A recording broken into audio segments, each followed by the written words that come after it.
გამარჯობა, თქვენ უყურებთ ყველაზე მაგარ პოლიტიკურ სატირას talk-show Set-Talks-ზე. ევროპარლამენტმა უკვე ვინ მოთვლის მერამდენე უსამართლო რეზოლუცია მიიღო საქართველოს შესახებ. დღეს მიღებული რეზოლუცია ალბათ ყველაზე დიდ სიშლეგეს შეიცავს აქამდე მიღებულთა შორის. უახლეს რეზოლუციაში ევროპელი ბიუროკრატების ნაწილი საქართველოს ავალდებულებს გაათავისუფლონ სააკაშვილი და სხვა ვითომ პოლიტპატიმრები.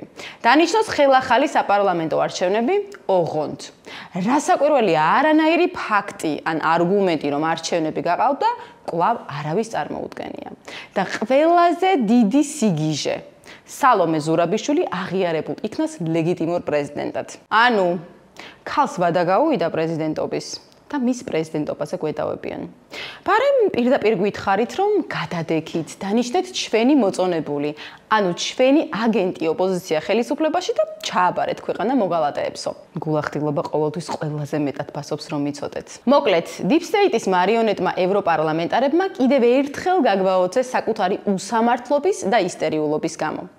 რეზოლუციაში აგრეთვე მოითხოვენ, რომ ბიძინა ივანიშვილს გაეყინოს ანგარიშები. ამ კორუმპირებულმა ბიუროკრატებმა ვერაფრით გაიგეს, რომ ბიძინა ივანიშვილი ფულში არ ცვლის სახელმწიფოს და ქართველი ხალხის ინტერესებს. ბიძინა ივანიშვილს პოლიტიკაში მოსვლამდეც ჰქონდა საკმარისი მეტი კაპიტალი იმისათვის, რომ მას და კიდევ 5 თაობას უზრუნველად ეცხოვრათ მსოფლიოს ნებისმიერ წერტილში. მაგრამ მან საკუთარი და თავისი ოჯახის სიცოცხლის რისკის ფასად გადაწყვიტა პოლიტიკაში შემოსვლა და გადაარჩინა ქვეყანა ნაცების დიქტატურისაგან.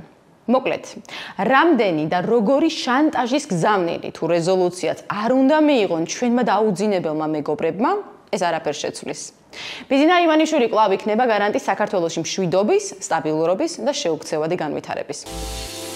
ნაცებმა მამუკა ხაზარაძე და მისი პარტია ლელო გათქვეს და გაუსაჯაროვეს, რომ ფულს გვთავაზობდნენ იმის სანაცვლოდ, რომ საჯაროდ არ გაგვეკრიტიკებინათ თვითმმართველობის არჩევნებში მონაწილეობის გამო. გადასტურებ, რომ იყო ასეთი შემოთავაზება, რომ ჩვენ გვექნებოდა გარკვეული სარგებელი, თუკი უბრალოდ თვალს დავხუჭავდით. ანუ, ეს პროევროპელებად თვითგამოცხადებული აგენტები ერთმანეთს ხელზე უმაზავენ არ გაგულანწყვეტო. და გამოხატვის და სიტყვის თავისუფლებას ფულში ახურდავებენ. ჩვენ რომ სამარცხვინო მოღალატეობრივი უსამშობლო აგენტთა ხროვა გვყავს ოპოზიციად, ეს ახალი ამბავი არაა.